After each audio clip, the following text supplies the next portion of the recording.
Attack of the Dead Man. World War I, 1915 year.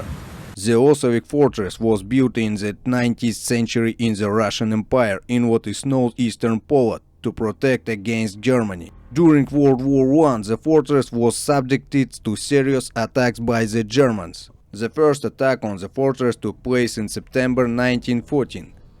The Germans began shelling the fortifications with large-caliber artillery, which lasted 6 days. Then the infantry came into play, but the attack was repelled.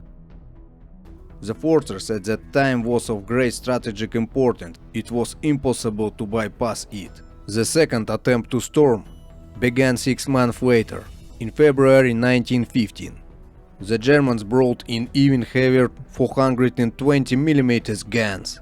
It is surprising that despite the great losses and enormous damage to the fortress, the Russians stood and were able to hold the defense for several more months, and the return shelling forced the Germans to retreat again. Early July 1915, the German troops came under the command of Field Marshal von Hindenburg, and a new offensive began. This time, to ensure victory, knowing that the Russian soldiers did not have gas masks, the Germans used poison gas, formerly prohibited for use. On August 6, the gas was released downwind towards the fortress.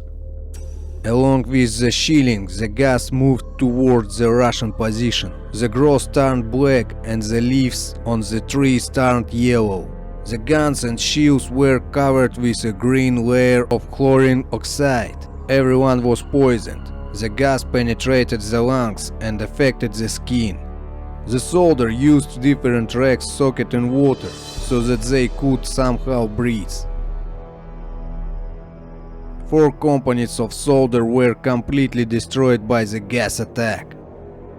As soon as the gas dissipated, the Germans, confident that all the defenders were destroyed, moved to occupy the Russian position. They walked over the mangled bodies of dead soldiers and observed the terrible consequences of the gas attack.